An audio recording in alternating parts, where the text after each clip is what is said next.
I'd put it up there with like one of the best Batman movies so far. Okay, but like, what's your ranking of best Batman movies so far? I'd put like Dark Knight, Batman Returns, and then Batman Begins, Batman, Dark Knight Rises, and then the other two, the Schumacher ones. But I'd put Batman in like the Yeah, but what about the top Tim three. Burton one? Yeah, that's regular Batman. This is confusing.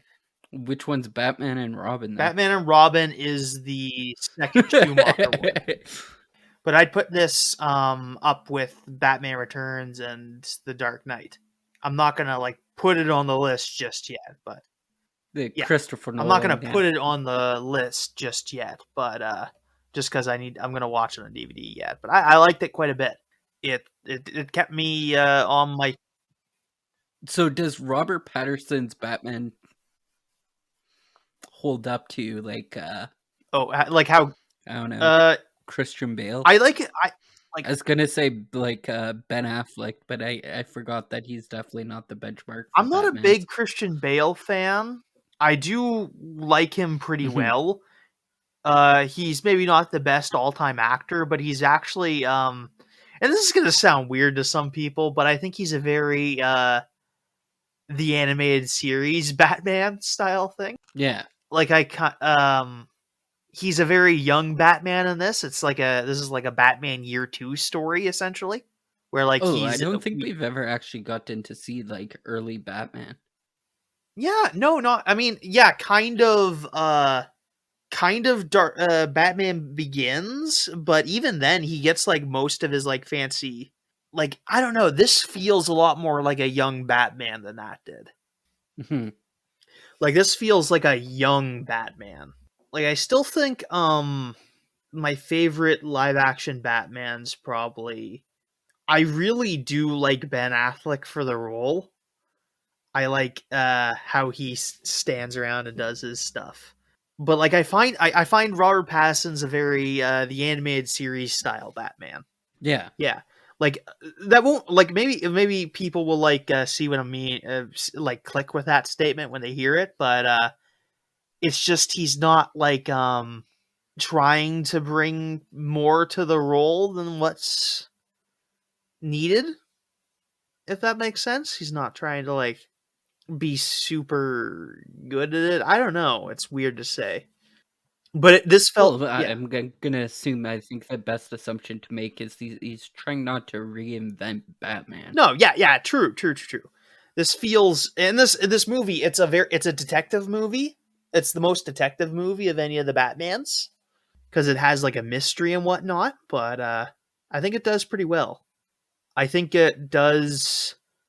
It's a really good mystery. I like where it goes. It's also willing to call out Batman on his bullshit occasionally, which is kind of nice. Yeah, it's maybe not perfect anyway, but I think it'll go into like the higher echelon Batman live action Batman movies. Anyway, welcome to Kyle and Cody's Cult Cinema Cast. I'm Kyle, and I'm Cody. And this week we're doing the movie Smoke Signals, a 1998 film. We had planned to do it like earlier in the season, but just didn't do it for whatever reason. Do you remember why? Why did we delay this? Well, normally we try and do, I guess I would say, like Canadian film during Canada Day, but this isn't actually Canadian at all. I don't think. Pretty sure this is an American movie. I think this ran into... I think this was going to be done in October, I think, but we just didn't end up doing it because we ended up into all the Halloween stuff, I think. Yeah, okay, yeah, no, that makes sense. Yeah, because the next thing after this in my notes is The Spirit, because I'm just using my notes from back then. This is a movie about a couple guys from a Coeur d'Alene Reserve in Idaho, which is actually a real place. There's the Coeur d'Alene it's called the Coeur d'Alene Indian Reserve. It's in Idaho. It's outside of Coeur d'Alene, Idaho. There's just a town called that, and it uses the real location as the set. It's based off a short story called What Is It? this is what it means to say Phoenix, Arizona. And the writer of this, what is his name? I thought I'd be going on to a different topic first, but I mixed up my quarters, so I need to look up the writer's name. Yes, Sherman Alexie. Alexi. He adapted that from his short story. It's the first. It's actually got like a weird distinction of being like the first film that was all three of starring all First Nation actors, directed by a First Nations person, and written by a First Nation person, and produced by First Nations people. Film that got released to like commercial theaters and whatnot, which is like a lot of caveats on that, but it's did okay. Distributed by Miramax actually. It made some money actually. It's only a $2 million budget, and it made 6.7 million, so that's pretty good. Yeah, it's pretty good movie. I don't know. What would we call it? Would it be it does some funny stuff. There's a bit of comedy in it. I don't know if I'd say it's super funny, but it's what do you think? A comedy dramedy. It's in a very different take. I'd Yeah. almost say it was a buddy comedy, but like it just doesn't have that feel. It's filled with a lot of indigenous humor that would be funnier if you were indigenous, which I am. So like, Yeah, it feels almost like a school like if this were a novel, it'd be a school book. I think this would be like an okay thing to show in schools, kind of. It's only PG-13, so that's passable. Like mhm. a high schoolers, obviously, but yeah, you could definitely do this. It feels kind of that way. It's like interacting with like the environment of a First Nations person. I think a lot of people can easily relate to this. I think it deals with a lot of being a First Nations person in the modern day, which is, I mean, 1998, but I mean, not everything's changed. Let's be fair. A lot of it still applies today. Interesting music. I like the music. A lot of it's some of it's written by actually Sherman Alexie too. He does about five of the songs actually. He does A Million Miles Away, or he wrote A Million Miles Away, Farther and Farther, Reservation Blues, John Wayne's Teeth, Treaties, and yeah, no, he did a bunch of this. Music in this is actually quite nice. Actually, I like it. Makes use of like powwow music and spots, and inventive ways too, which we'll get to. I have one song I want to talk about a bit later. Starring Adam Beech and Evan Adams, are the main actors. So this isn't Adam Beach's first role, but it's about like his fifth or sixth. Adam Beach was in a couple of movies here. I don't think we've ever done any of them, but um, he was in. He played Slipknot in Suicide Squad. Oh, oh, that's bad. That's not fun for him. For uh, those of you who haven't and seen the movie, he's Skipnot like dies pretty well immediately as soon as they start the movie. Just to clarify my statement. one of his biggest role though was he was in Law and Order Special Victims Unit, and he was part of the main cast for that for 21 episodes. That's not long, actually. That's a season. Yeah, Canadian actor, though. yeah. I don't know what to tell you. Yeah, Yes, yeah. yeah. I thought he might have played in one of the other Indigenous films we did, but he wasn't in Indian Horse, and he wasn't in Blood Quantum. Yeah, I don't think a lot of them have like really big famous roles, but No, by the I looks want of to point things, out like because yeah, they're good actors though. Evan Adams went from being uh, an actor. Now he's in medicine. Oh, neat. Good for him. Yeah. I want to just point out the poster for this is terrible. Like, it is one of the worst posters I've ever seen. This is very it's just the three characters, like Adam Beech and Evan Adams, and I wouldn't even call her the female lead. It's Irene Bedard, who plays a character called Susie Song on the cover, smiling, which is not something they do a lot of. I think a melodramatic cover would have been a bit better for this. I think this is like a pinnacle like early 1990s movies posters though. True. That doesn't mean I have to admit to it being good. Like, Like it's very rough. And also it like Irene's character is only in half the movie, so yeah, I guess, yeah. yeah, but I just don't care for it. It's very cheap. Cuz I'd like to point out that like The Matrix is just Keanu Reeves and like I want to say Lawrence Fishburne. I can't remember who played Mobius or Morpheus in Yeah. Yep, I think that's it. yeah, it is Fishburne. Yeah. Never mind. I'm looking at the poster and it says his name right in front of me. So they're just standing in front of their poster and it just says their names and then the Matrix underneath it. I guess they're in character though. So He's done Chris Ayer's done a few movies. He doesn't have like a long filmography. This is his second film after Things We Do. His most recent film was 2015, The Seventh Fire. the last film he did was Hideaway in 2011 as a director though. Oh yeah, no, that's been producing. You're right. 2015, he's only a producer. I also feel like the poster's like off like theme.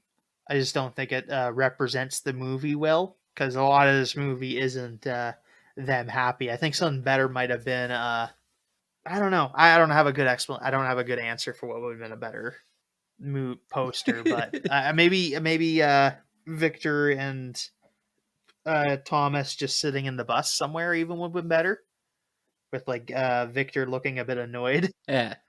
at Thomas, which is what he does for a lot of the movie. I think you forgot like this really nice photo of a pickup truck. Like the pickup truck in the movie was I do believe it was a yellow color. Yeah, it's like really faded yellow. Yeah, it's an old yellow faded farm truck. But yeah, I think we get into it. I think that's all the preamble.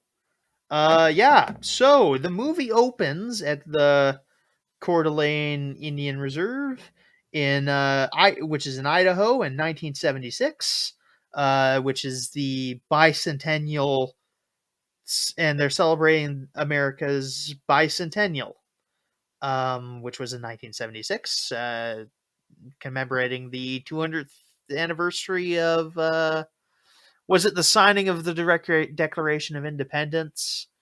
I can never remember which one they tie their date to. I do believe it was the signing of Yeah, the Declaration. yeah, because I think there was some debate over what day they should use, but Yeah, July 4th. yeah, because Or I guess that's not even really when it was signed. That was when it was published. yeah, that's fair. Okay. Yeah, no, I mean that's when everyone sees it. So, and yeah, I get that. But anyway, yeah, we're greeted to a voiceover from Thomas Builds the Fire. I think is his is the Evan Will Adams is his character name. He is telling the story of the night his parents died, and he's saying like, oh, there's a few different versions of it, but in all of them, I flew, and we get to see an image of him getting thrown from the house and landing in a character named Arnold Joseph's arms, played by Gary Farmer. He's he's an accomplished actor. He's around. Arnold Joseph hands the baby off to Thomas's grandmother, who will raise him for the rest of the movie. And yeah, they also and we get to see a little shot of the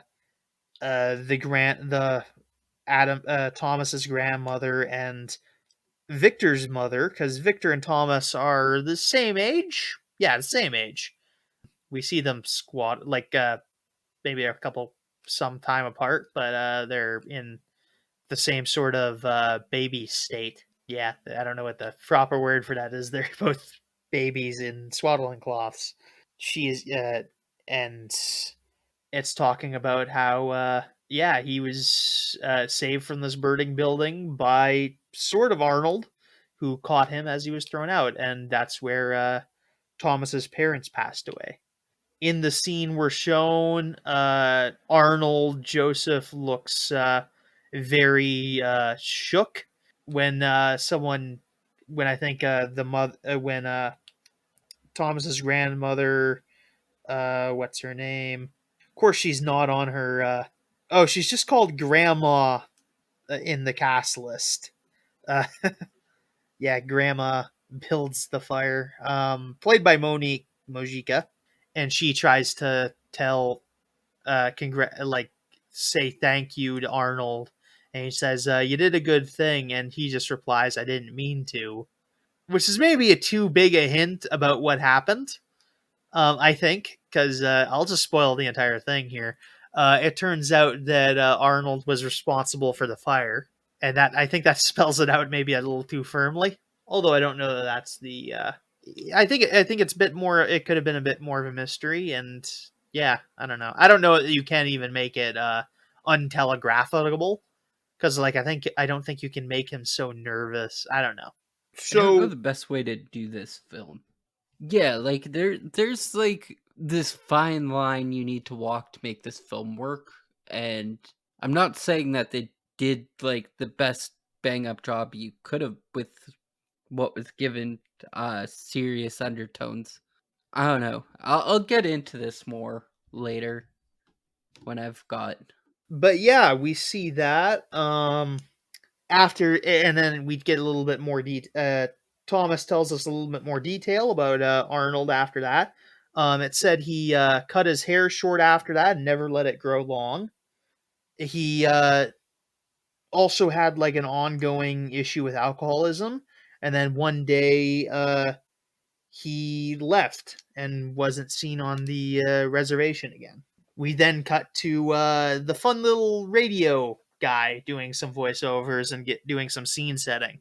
They have a little tribal radio station, and they just have a guy sitting next to the highway reporting on the weather and the traffic situation. It's cute. I like it. It's fun. Nice little town flavor. It's nice. We join back with Victor and Thomas and get a image of what they're like in their are they adults in this 76. The movie takes place in 98, so that's 22. Yeah, 22. So they're Uh, yeah, 22. Although the short story was published in 93, so that would make them 15, which may be a little too young. It's pointed out later, like it's a point of contention that a brief point of contention that Victor doesn't have a job. So I guess they are like young adults. yeah, but they're playing basketball in school, right? This could be a bit of a flashback, I think. I don't know that that's something that's happened. There's a lot of flashbacks in this movie. I don't know that this is something that's happening the year of, but this is when we're introduced to their like adult actors. So this could easily be taking Yeah. place. Also, maybe it's not a school. It could also just be like the reserve rec center. Those are things people have, so that's perfectly plausible too. Yeah. But yeah, that's they're having some basketball. Victor's long haired, toughish looking guy. He's playing. Yeah, we see him playing basketball. Thomas is a nerdy guy. He's always dressing up in this fancy suit, and has a couple hair braids going along his shoulders, and glasses, obviously. And he's got a knack for being a storyteller in his in like a cultural traditional type of way, which he does a good job of. I like his little stories. It makes the character pretty endearing, despite like moments where like you can recognize where he's being quite annoying. Like, not even just annoying, like, he's stupidly harsh at some Oh point yeah, in no, time. Like like, to the point where you're like, is he just, like, really that obtuse to, like, any form of, like, human connection, or is he just stupid? I think there's maybe some implication that he's on the spectrum, but I never like making that claim. It just always feels Mhm. condescending and weird because I'm not a fucking psychiatrist. It's not my place Yeah. to just say that about people, but I guess you could do it as a thing. I have known I knew a guy with Asperger's that would do this sort of behavior where he just keep talking when people weren't listening to him. But again, that's neither here nor there. I don't. That could just be him. I'm not a psychologist, and I don't feel like right making like meta analysis on this guy's psychiatric conditions, potential or non-existing. Them and a couple other boys, a couple other guys get into this conversation about who they think the best indigenous basketball player is. And Victor says Geronimo, and it's pointed out that, and one of the guys pointed out like, wait, why would Geronimo be good at basketball? He's Apache. Those guys are like 3 feet tall, and I didn't realize that was a stereotype about those guys. That's I learned a lot. I feel like I learned things watching this movie. I didn't. Yeah, I had never heard that before this. And Thomas then asks him, "Wait, Victor, what about your dad?" And he's just like, "What about him?" We learn later that Arnold is also quite into basketball, so I guess that's just being like, oh yeah, Arnold was maybe good at basketball. Although Arnold's played by a big guy, so that's a bit strange. I don't know how that translates for that. But Gary's I a good don't think actor for Adam this. Beach But is all that small in this movie either. no, but he's not I mean like heavy set. Not so much. Not in this movie, no. No, He's gotten. yeah, Well, I no, guess he's not even that bad. no. Okay, No, yeah. Gary Farmer's Arnold is played by Gary Farmer. Farmer is a bit heavy set, but maybe he was like a bigger basketball player in his youth. Sometimes guys get like that. I don't know. Though this is just hinting at like what we were talking about earlier about Thomas just bringing up insensitive comments about Victor's dad.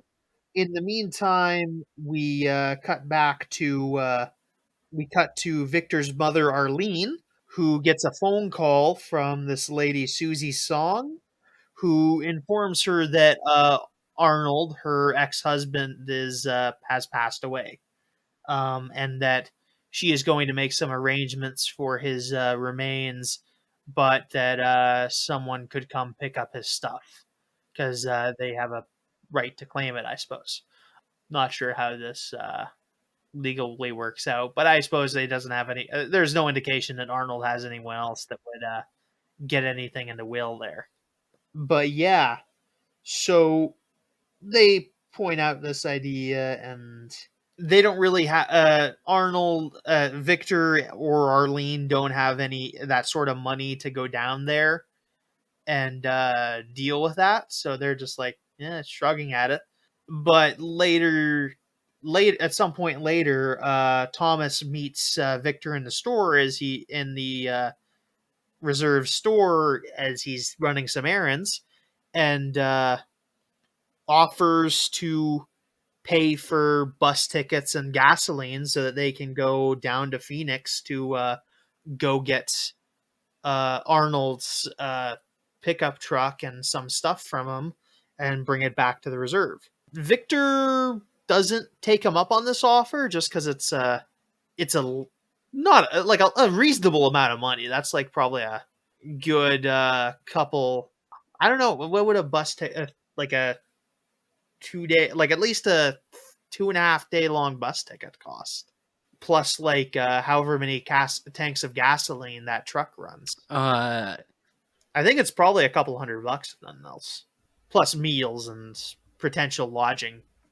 But yeah, they spent a good amount. I think it's a good amount of money, but that would be a 20-hour bus ride. So like probably $200-300 at least. But also for both of them, like yeah, 2 tickets. Yeah, because yeah, that's the condition is that Thomas has to take Victor. Victor has to take Thomas with him. Which yeah, I guess. I think Thomas obviously has a bit of attachment toward Arnold because Arnold saved his life and was like a figure. Like there's a bit of hero worship toward Arnold from Thomas. Toward Arnold from Thomas. That's yeah, it's I think interesting. But yeah, it's Victor initially refuses because it's a good chunk of money and that he's just handing off to Thomas. That he'd be handing off to him, and we cut to a scene. We get to a flashback of Victor in the car with Arnold as a child. Arnold's seen doing some drunk driving, like drinking a beer as he's driving around. Yeah, that's not good. It's a sign of Arnold's alcoholism. Eventually, like there's no cup holders in the truck, so Arnold's just holding on to, or Victor's just holding on to the beer for his dad as he's driving around, which is a special kind of rural upbringing. I feel like I've no people have definitely done that. It's the 80s, so that's interesting. Yeah, this flashback would be taking place in the late 80s or mid 80s, whatever. Yeah, eventually Victor, as they stop, as they pull into the driveway, tries to hand over the beer to Arnold and knocks it over, causing Arnold to smack Victor and being really dismissive of it. And yeah, it's a moment showing like that Arnold was kind of a shitty dad. We cut back to some conversation between Victor and his mother about going, and Arlene kind of encourages him to go on the condition that he agree to come back, and he's just like, and Victor kind of just laughs at that. He's like, yeah, like I'm going to leave, and he's like, Victor, I want you to promise me, and he's yeah, no, she's taking this kind of seriously because I guess she's afraid of her boy leaving, which is understandable. And they make a joke about like Victor saying, "Hey, what do you want me to sign a paper?" And he's like, "No, you know how our people feel about signing paperwork." And that's a funny little joke about how First Nations people get screwed over by treaties. Yeah, dark humor.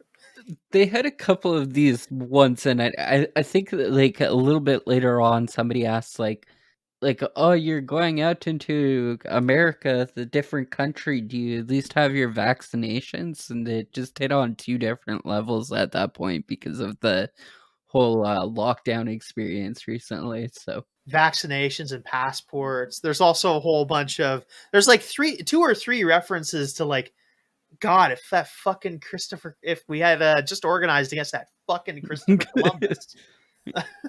There's a couple references to that. This is very. I'll give it this. This isn't like yeah. These people are like yeah the fucking white people though. That's definitely in here, which is fair. And I think it's better for it. I don't think you can honestly tell a bunch of. There's a lot of stories you can't tell if you're like ignoring all the shitty things white society does to these this group of people. So yeah, I think it's for the better that it's in there. Also tells an honest story. So yeah, Victor, after being talked into it, goes to talk to Thomas, and he says, "Yeah, you can come, but I have some conditions. You're not allowed to wear that suit." And people are always insulting Thomas's suit. I like his suit. Every time someone's like making fun of him for that, I turn into like his aunt, and where I'm like, "You quit making fun of that poor boy. He's so handsome." Such a dumb instinct of mine. No, no, Yeah, no. no. It's an alright suit, I guess. I don't know what to tell you. He like there's other things about him that make him more dorky. I think he could be less dorky in it, but I don't think it's the suit's fault. I don't see why everyone's making fun of it. I used to have a friend of mine who's ironically enough indigenous. His name was Austin Billy Coleman, so we used to call him ABC. Um, and yeah, that's what he did. He had a suit every single day of the week. He had 7 suits. Shout out to ABC wherever you are. Also, that he can't just tell him a million stories on the ride home, which that gets broken. He breaks both of these promises. He doesn't at all respect Victor's wishes in these incredibly. Granted, okay, first of all, the suit could have been an easy thing. He could have not easily not worn the suit. The stories are a little bit more difficult because they're going on a long car ride, or several day long car rides. But he could have done something here. He's just Not even like not only are they like going on a car ride, they have to get out and walk at some point. oh yeah, no. Yeah, a couple long walks. Have you ever tried just walking in straight fucking silence? I advise against it. Like anytime I ever go for a walk, I'm always like listening to an audiobook or a podcast, ironically enough. Just because like it's so fucking boring. And this is 98, so this is like this got to be at least like I guess Walkmans were a thing back then. Cassette were like Well, yeah, tapes a and stuff Walkman like that, like you could is a cassette listen to. player technically. And also a CD player, though, was it not? Yeah, Discman would be the CD Were player, CDs a thing in CD equivalent. 1998? Yes, Yeah, because PS1 was out then, and that ran on CDs. yeah, 1982, I think maybe wide use was a little bit and it later, but originally cost you. It originally cost $1,000 in 1982 money, which is about $2,200 today. Like that's insane. for the CD. No, for a CD player. Oh yeah, that's a little more understandable. Granted, things are expensive when they get invented. But yeah, so they go. So yeah, they go on this trip. Thomas has a big mason jar full of like change and bills, which he uses to pay for the bus tickets. So that's a fun little gimmick. They hitch a ride to the bus station with a couple of girls, where we get a scene where where Thomas trades a story to the girls for the ride, and he tells a story about Arnold being a hippie and getting arrested and having like a big plea bargaining down to get his sentence a lot less. And the girls ask Victor if that's true, and Victor just says no, he's full of Thomas is full of shit. I kind of like how they kind of mix in story, like some bullshit stories in there too. It's kind of interesting. So they get on the bus. They have a conversation with this gymnast who is an alternate on the Olympic team and does a lot of big stretches in front of them. And they're talking about her, and they're having her and at least her and Thomas are having a nice conversation.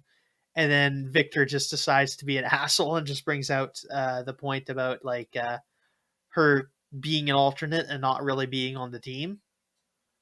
And yeah, so it was a weird conversation where they're just, we get a sense that like Victor is really suspicious of people, and he says so, that like people will eat you alive, especially the white people. A story, yeah, we get another story from Thomas about how Arnold took him to Denny's once. You know, it's sort of a weird story, but he just got the hankering to go out to some falls, like some like a big bridge over the Spokane River, I think is what it is. Spokane River's a thing, right? Yep, Spokane River. Oh, no, that's maybe not what I'm thinking of. Wait, where? Hold on. I need to. Where is Idaho? I actually don't know. Because I'm getting confused, but it might be. Yeah, no, that's what I thought. Yeah, Spokane River. Yep, it's partially in. Oh, yeah, okay, so It's in this. Washington, and then right Okay. underneath, like, Calgary. Okay, so here's what it is. Coeur d'Alene and Spokane are like connected via Highway 90, or the 90. I don't know if it's the I-90 or whatever. It's just a road label 90, and they're like Spokane's in Washington, but it's like just across the border. It's maybe 30 kilometers, 30 miles apart, 30 kilometers apart, 60 kilometers apart, or something. Hold on, I can figure this out easily. Yeah, they're maybe 20 miles apart. So yeah, it's a lengthy walk, and yeah, so that makes sense. Okay, that was weird. I just had a weird googling experience. But yeah, Idaho is from Canada. It's just under BC, and like it's yeah, directly under Alberta, but it touches BC. So yeah, that's actually not too far away from here, really. Anyway, yeah, so Thomas got the inkling to go out to the river, and Arnold met him out there and took him to Denny's because he found some kid just wandering like miles away from his home, probably making his grandmother worried sick. I don't know. Maybe she was at work that day. I don't know. So yeah, he tells the story. It seems to make Victor a little angry because it's like, oh yeah, a story about my dad showing affection to some other boy when he was kind of a prick to me.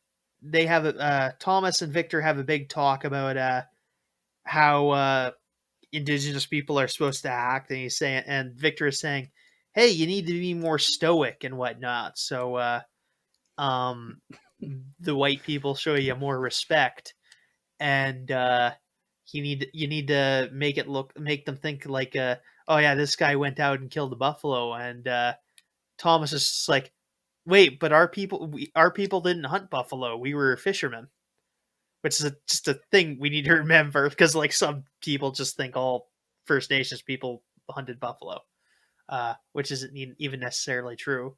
Granted, popular way of life at the time, because there was like a buffalo boom historically. Like actually, some people's left their traditional way of life to go hunt buffalo because it was such a good. It was like a good way to live for a little while, until Yeah, until the white people notoriously came around and fucking ruined it. yeah, until we fucked it up. Yes.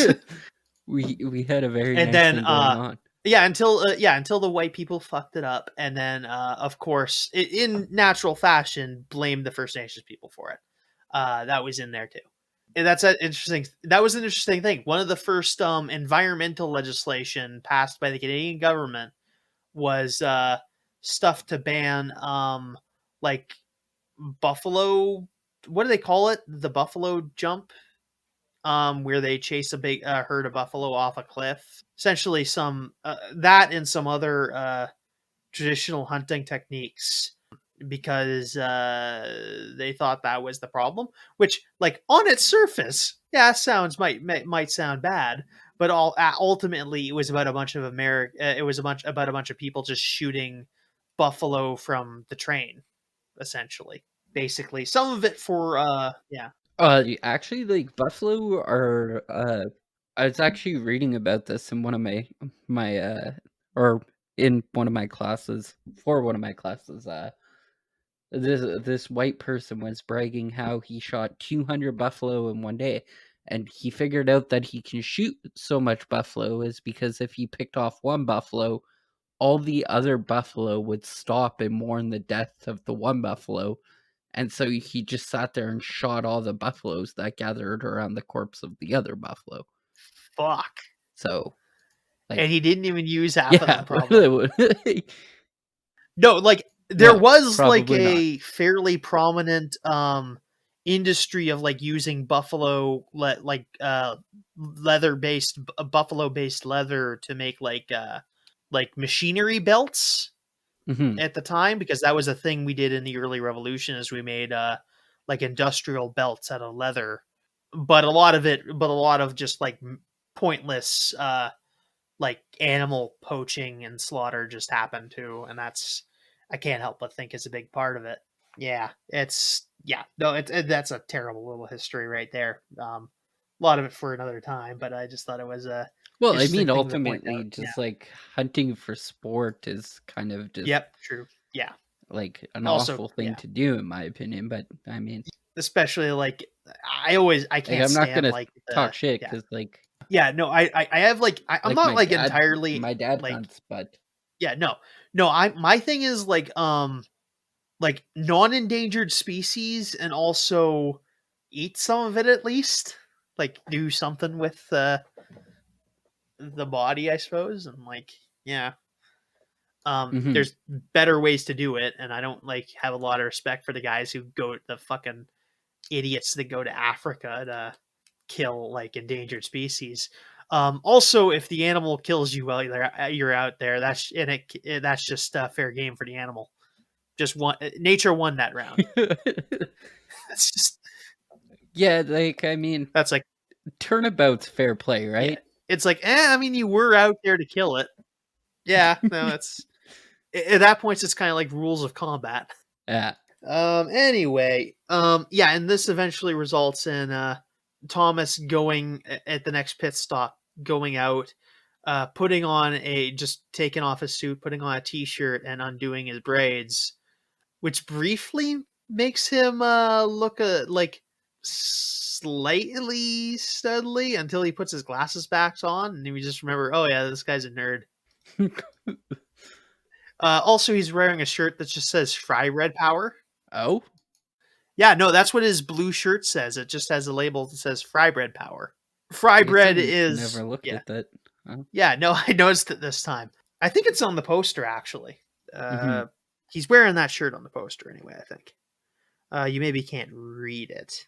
You get like the left half of the letters. So, but yeah, no, that's a weird thing. Also, he's not wearing glasses in the poster. That's weird.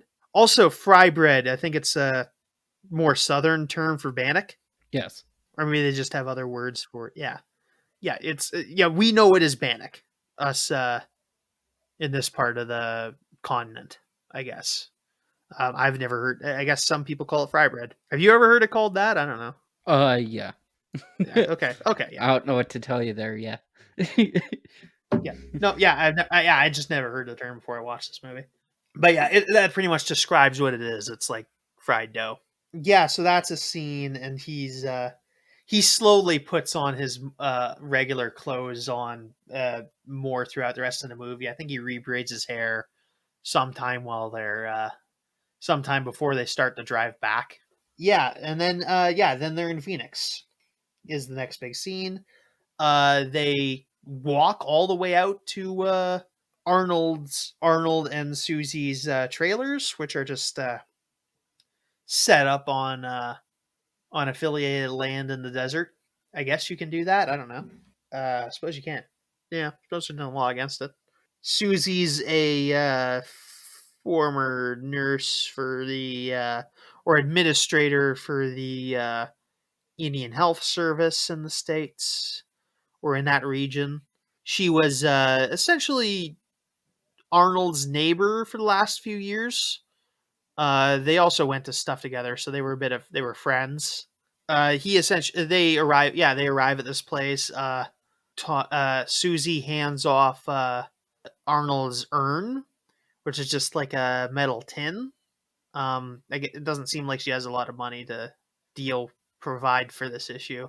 Victor refuses to take it at first, so Thomas takes a hold of it.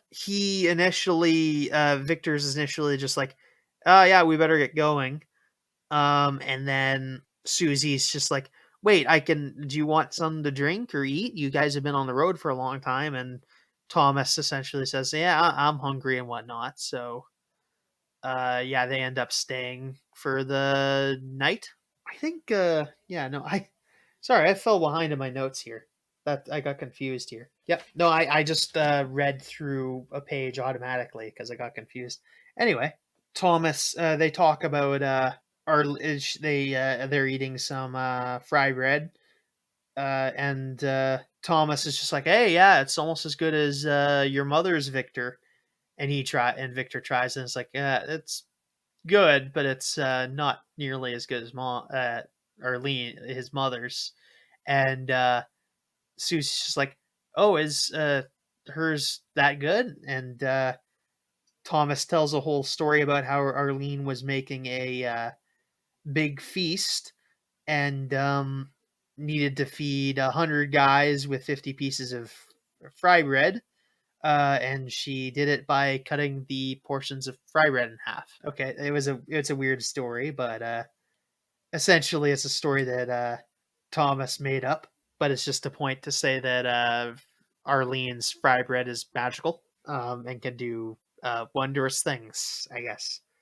Also, they're like big pieces. They aren't like little biscuit sized ones. They're like dinner plate sized pieces of bread that she rips in half. So it's a reasonable Yeah, amount, like I I think this think. is actually a different style of like Bannock that I've ever seen. Yeah, entirely possible. I mean, people make it. I've heard To people be make it fair, like differently. because I've always seen them in like the like the thicker slices, but Yeah, smaller. we see a bit of that here too, but we also see some like these bigger dinner plate sized ones. It just depends on who's making it at the time. And she's Oh, from a this is different. Yeah, sorry, I got weird into this. I was googling fry bread there for a second, and you know Eddie Webster's, right? The restaurant. yeah. They have an item on their menu called Navajo fry bread. Is it like Yeah, this it's called essentially? Navajo fry bread. Yeah. No, nowhere close. And last time I checked, it comes from the same company that did work all the delivery jobs from KFC. Weird. And so they call it Navajo fry bread, and I'm assuming it has nothing to do with the Navajo people. Could And entirely be it's just true. borderline racist. Could be, yeah. But yeah. I think it's pointed. Susie says she's from New York, which yeah, I'm not sure what that makes her, but who knows? There could be some stuff lost there. Um, who's to say? But yeah, after that, we get a little bit of a flashback about just as they're just a showing some interaction between Susie and Arnold about what talking about the worst thing they ever did. Susie and Victor have a talk over playing some basketball. Susie recounts a story about how Arnold told a story, a very interesting story about how him and Joseph beat a couple of Jesuits at basketball, and tells like a really impassioned story, and it's really neat scene. But Victor informs us that the game apparently happened despite the ridiculous sentiment that the Jesuits were playing in like priest robes. Jesuits, for those of you who don't know, are like a Catholic sect. They're like academic. They're academic. Also, Yeah, pretty Catholic academic pretty priests. certain though that they had a lot to do with this residential schools. Yeah, there's some of that too. Yeah, I don't know if they were. They. Yeah. I don't know if they were the main thing, but they definitely easily could have been involved. They're very much involved with education, so that's entirely. I don't know all the math on that, but yeah, they actually have a school. It's actually right in it's the closest part of the university of the U of R next to the FMU. They're like right across the road from each other. It's actually it's a decent little walk, which I made several like every like 3 times a week for a year when I was studying there because I would have a To class go at from the Catholic yeah, to go from at this the Jesuit part Catholic of the church. I took some classes at the Luther College building and like I would take a class there and like move over and like head over to FNU to take a I think one time it was a Cree class and one time it was a Native Studies class. But yeah, At I the would make the FNU walk or at the there. Yeah, no, at the First Nations University, they did yeah, they no, had no, that the makes sense. they had the classes. They had the Cree teachers and the Native Studies teachers off right out of there. How Um, with like the odd lab how that we was had to your do in the language Cree section. class? It was all right. I had Solomon Rat was my prof. It's actually really ironic how many times I've actually heard that name recently. So, Oh, is he up uh, to some stuff? no, like he was like when I took my Cree class, like his textbook was what was recommended for like Oh yeah, the standards of like beginner level Cree. So, I think I have. I don't I don't think think my we gave teacher his. actually uses it, but We didn't get a textbook. We had like a printed out, like printouts from him. But he had like a little. mhm. He did all the lab stuff we did. Like he made that all up himself, and I even have like a little CD with like some language stuff on it, which I don't think I use too much, but I have it lying around. Nice guy. Like would it there well that what I'm saying now, like there's a giant difference in between like taking a class within the University of Regina now and when you went to school. Because like most of it's all online currently, or Yeah, at least a lot of it still is. So yeah. I also like lived in the dorms there, so we had little different mhm. experiences like at that with that. You've done a lot more online than I ever did. Uh, anyway, yeah, they have. Yeah, I guess the game did happen despite the silly way it was presented in the movie, where it's just Arnold and young Victor playing against two priests. But evidently the Mhm. game happened, but Victor didn't make the shot and they lost the game. Which a remarkable part of that story was true, actually. I'm surprised. I'm assuming Jesuit priests are just as human as anybody else. Again, I was just saying, Jesuits priests are probably just human and also can It was more enjoy like the a game of symbolic thing basketball. for them, though. I think it was like for that one day, the indigenous people defeated the Christians, and it was good. It was but Victor's kind of flattered that Arnold made up that lie to like make him look good. Fun. There's a lot of points made about like how like there's a lot. It's brought up a few times in this movie about like the indigenous peoples losing to the white people, and it's part of the storytelling and the culture and whatnot. They also talk a bit more. Yeah, Victor and Susie talk a bit more, and Victor's just talking about how his dad kind of sucks and whatnot. And Susie explains why Arnold didn't never come back. And she explains that Arnold was responsible for the fire that killed Thomas's parents, but that he actually went back into the building to go save Victor, and that he caught Thomas's gun Which I in never front of him. fully understood all of this. Okay, so like the semantics of it, because who threw the baby out the window? I guess one of Thomas's parents, and they just didn't make it out all the way. Okay, but like but so Arnold went into the building I to guess go to save save Victor. Thomas. Yeah, I think Victor was Okay, also in so the to house save too. But yeah, Victor, he went into the building, but when the baby was thrown, he was already outside.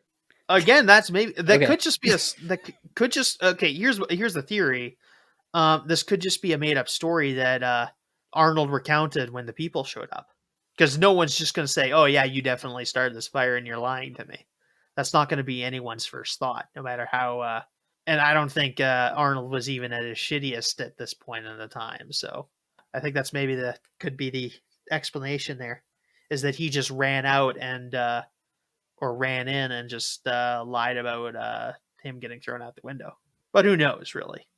Yeah. So because Victor lost a bet to Susie about her making a basketball shot, he decides to go into Arnold's trailer, which is in quite bad shape. I guess Arnold had been in there for a little while after he passed away, so that it's pointed out that the trailer smells quite bad.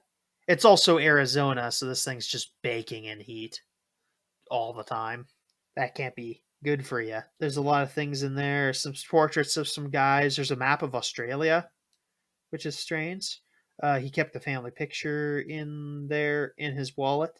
And as Victor's wandering about this place, he has a moment where he cuts his hair off to about neck length, which is quite short considering it was like growing natural.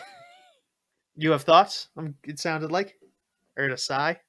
Yeah, just the way that he cut his hair and the fact that he's wearing like this big leather jacket. He reminds me of the bad guy in No Country for Old Men. Like it's Oh almost yeah, bowl I kind of see cut-esque. it. Yeah, I see it.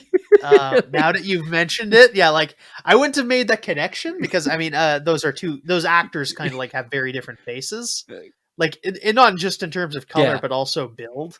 But like, also, I think that guy has a bit more of a bob to it, where this is. I suppose this is a bob to it. I just don't think it has as much of one. Okay, yeah, it's definitely shorter, but I don't think it's as thick either. yeah, it's really bad. And I mean arguably he was doing he cut it with a knife. Surprised it turned out as well as it did, frankly. I don't I don't like honestly I don't That's difficult because it's you have to just a like hold bad it in job. place as you do the sawing, I guess. But It, like he's got bangs. yeah, Like, it's not the best look. No, you're right. Who knows how long no. he sticks with this too? Because we only have like we only catch this 7-day period, and we don't get like a flash forward or anything. So God knows how long Yeah. this lasts. Like he might grow his hair out a little later, but he's having his moment right now. So yeah. So Mhm. yeah, they left at sunup, never even saying goodbye to Susie because of reasons. He's also in like a darker place right now, and he's just like driving silently, doesn't say a word, no matter how many stories Vi- Thomas tells him. It gets to about nighttime at some point, and Victor starts getting mad at him when he starts telling the story about Denny's again. And he's just like, "Yeah, no, this you're being a bit of a dick, Thomas, because my dad was a big drunk and he beat my mom and me, and he wasn't that good of a person." It's like I think the point is that he's like it doesn't really matter how much he claims to have cared. He didn't like he wasn't there for him, and it kind of left some bad results, and he felt really rough about that. It was a traumatized, and we saw the flashback of him of like Arnold leaving. Arnold kind of like left in a huff after his wife Arlene told him that they needed to quit drinking, and he just buzzes off because he had a problem, which I guess he dealt with later in the movie, Mhm. later in life, according to Susie, but he still never came back, which is I don't know. I don't think he. Susie says he didn't intend to pass away there, but we don't know the whole story between about Arnold's possible health issues either. So they get Arnold and Victor and Thomas are in this big fight, and they don't notice a car is like slanted across the lane of the one lane of the road, and they kind of like swerve out of the way into like a hillside, not disabling the vehicle, but I don't think they can get out of there on their own. I guess is the implication, because otherwise some things don't make sense in a couple minutes.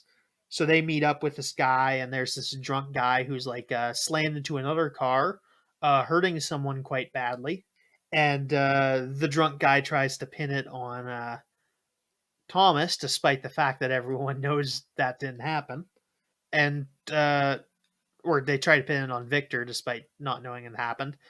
Victor tells Thomas to like help out here while he goes for help, and he just runs, tries to runs over to the next town, which is 20 miles away, and he just runs basically until his feet bleed. I'm surprised he recovers by the end of the movie.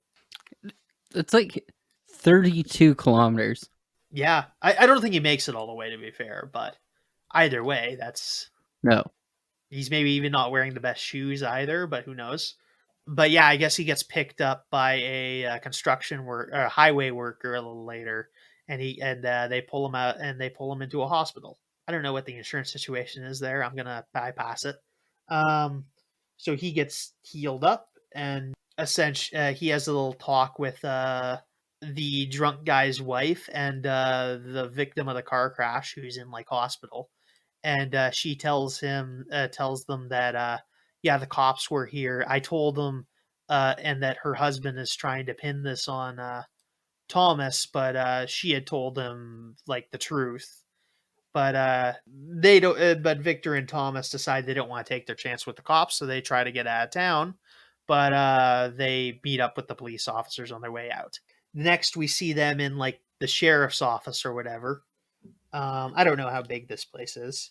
So essentially, they have a whole conversation, like essentially the husband's word versus the wife's word, and I think because the wife in particular is talking against the husband, it kind of like lends some credence to like them not being the problem here, because like that's a thing. If your own wife's trying to sell you out on that, I don't think your wife can like I don't think you're allowed to make someone's wife testify against them if they don't want to, as a thing.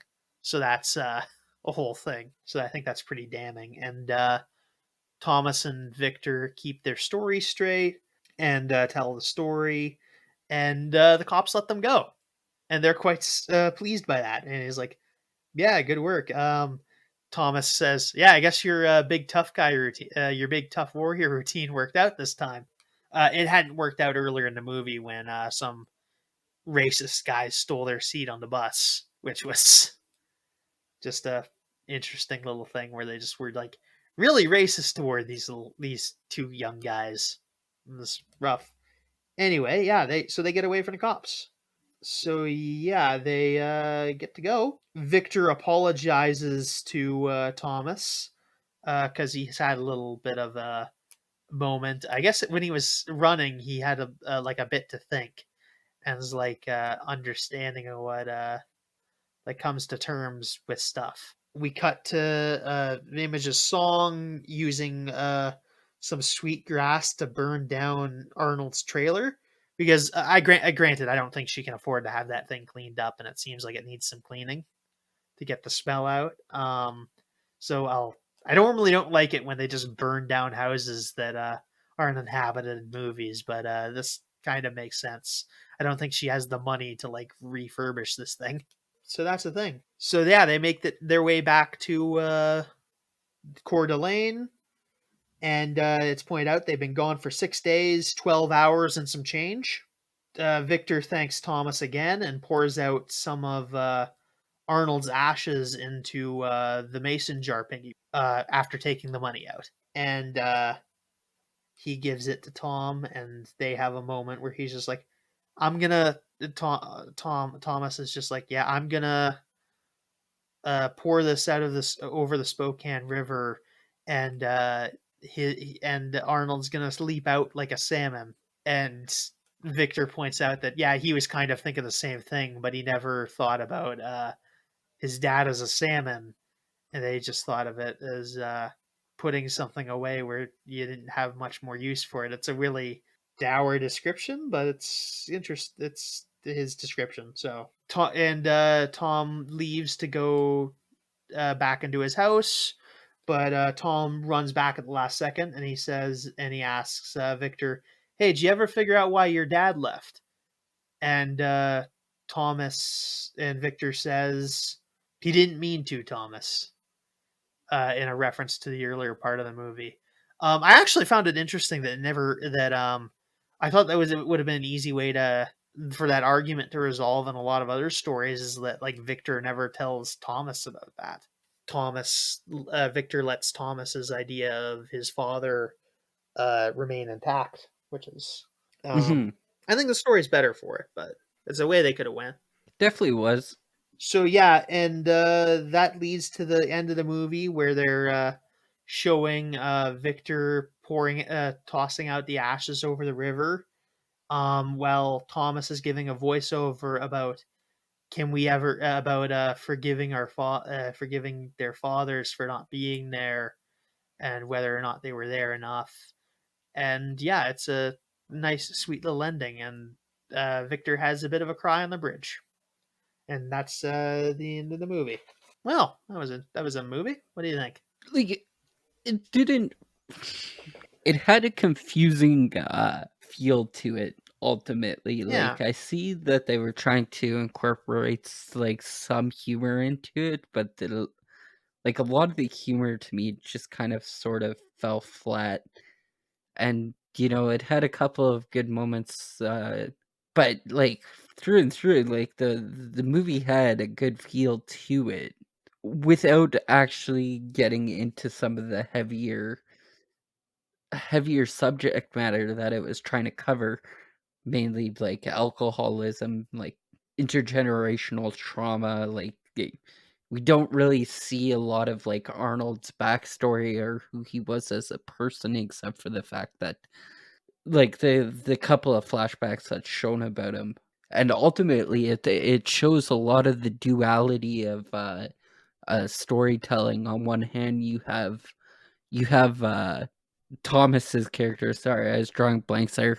Thomas's character, who's like romanticized Arnold's character, and then you have like Victor, who is at the front of it all, the brunt of it all. Yeah, it shows like some really solid cynicism towards his father, who wasn't there for his childhood, and yeah, like I like that aspect of it, but like I don't know where they were trying to take the story, but I like where it went.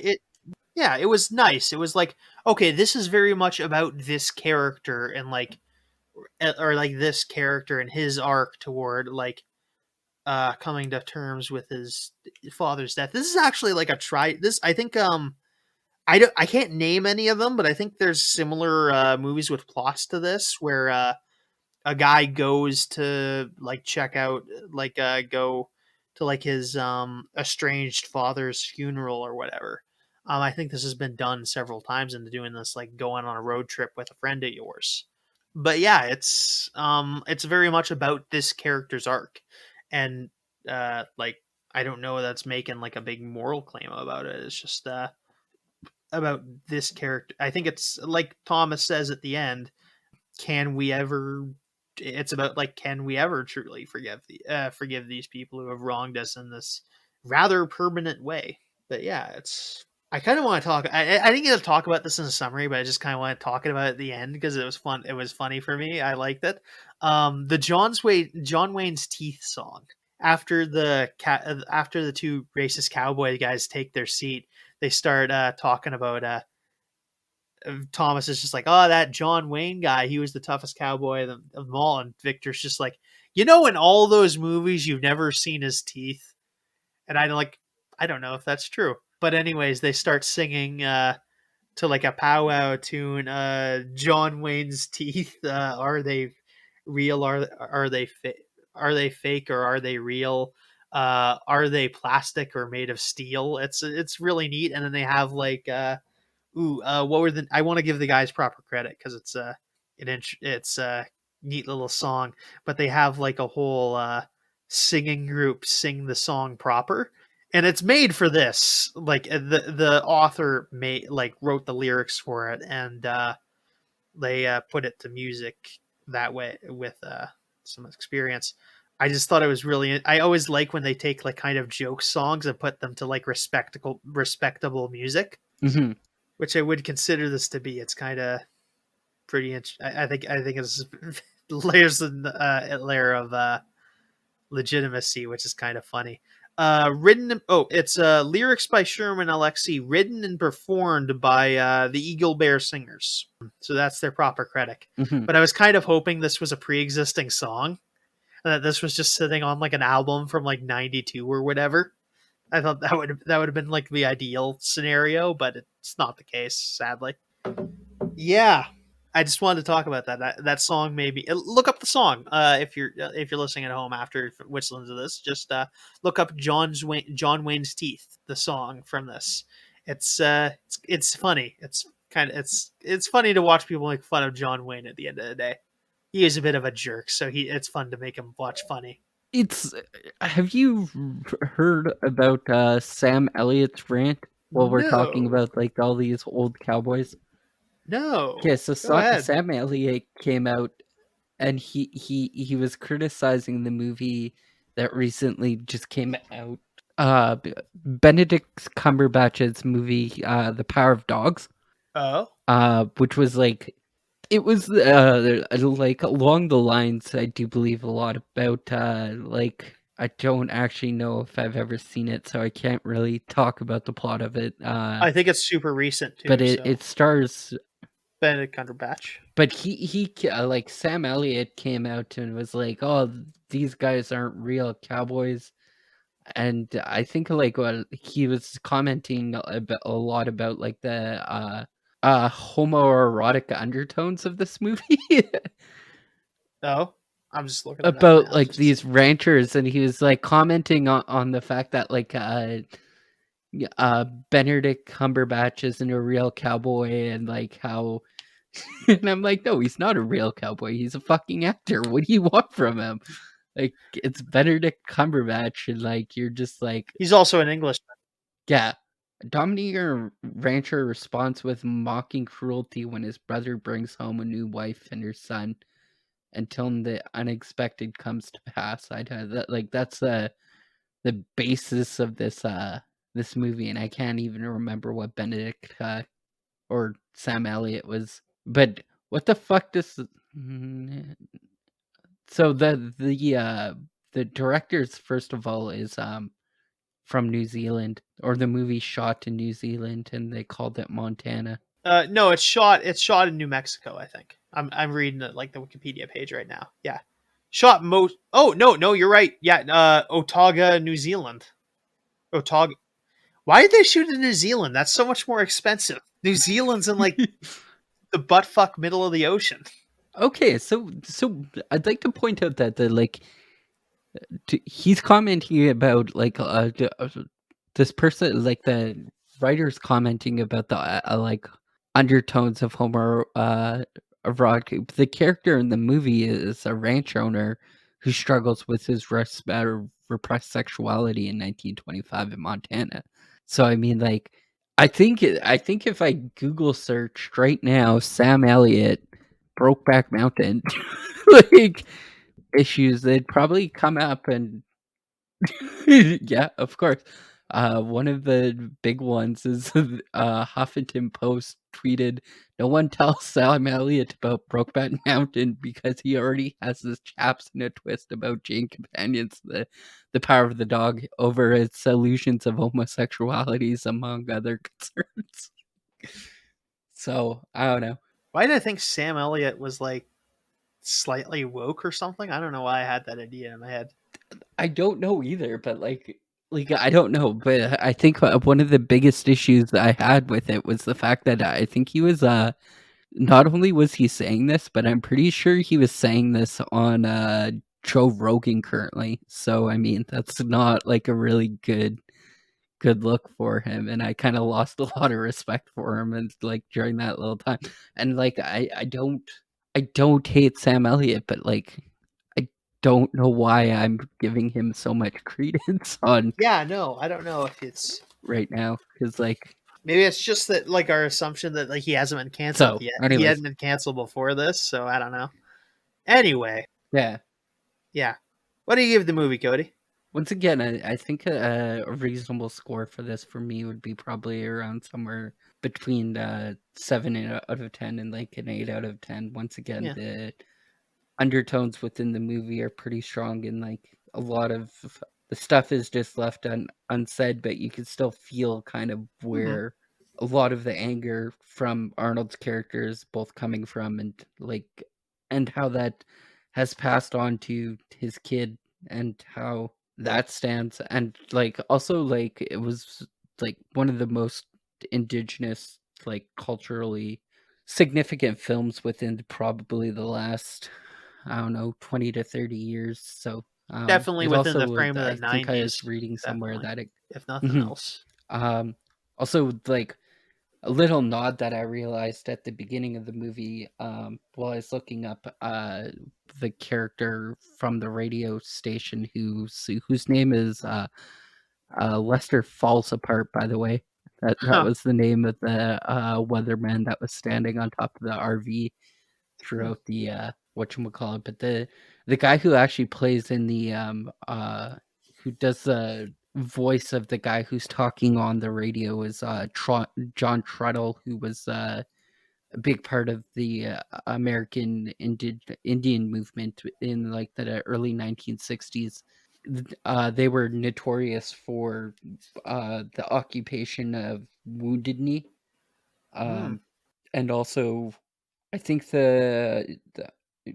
they also marched up to, I want to say Washington, to occupy the White House, or maybe not even the White House. It might have been something along those lines in the early 1960s and the 1970s.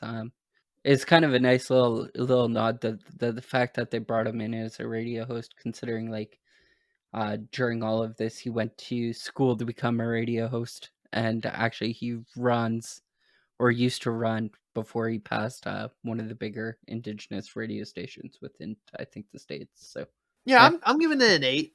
I thought about a 7, but I'm just not. I don't know why I'd be taking a point away the from it. Yeah, reason why I took marks off of it, because I don't know, it once again, it has a confusing feel to it, because true. it's not quite funny enough to be to Yeah, classify it as a comedy, sitting in but it between. still was we're a comedy, yeah. So I don't know. I guess a better term for it would probably be like a coming of ages story, True. Yeah, that's because fair. it does talk a lot about the harder hitting stuff like that. But yeah, definitely not Yeah. what I would call a I think comedy. you could easily label it that. I think that's a good Hmm. label for it. Um, honestly, better than maybe what we've seen otherwise, other in other places. Yeah, good coming of age story. I think, despite the fact these characters are maybe a little bit older than that would traditionally imply, but I think it still works. You can come of age in your 20s. I think that's perfectly fair. I think that's a perfectly reasonable thing to do. Well, here's my counter argument to that. It's the 1990s. Yeah, All teenage actors looks like they're in their mid or early 20 or early 30s to mid 20s. So yeah. There's a joke. I just saw this joke in one of the "It's Always Sunny in Philadelphia" episodes where this girl this lady develops a crush on Charlie Day's character, and like I guess at the end of the movie it's revealed that she's 12, and it's like, but the actress is obviously 24, so like no one would have picked up on that. Like it's just something that's like, oh yeah, in universe she's 12 years old, and it's like, okay, you're just deciding that to like make Charlie Day's character's life miserable. It's weird. It's a weird thing. I don't know. It's a weird thing casting actors for young roles. It's funny. I think that's maybe the joke though. mhm.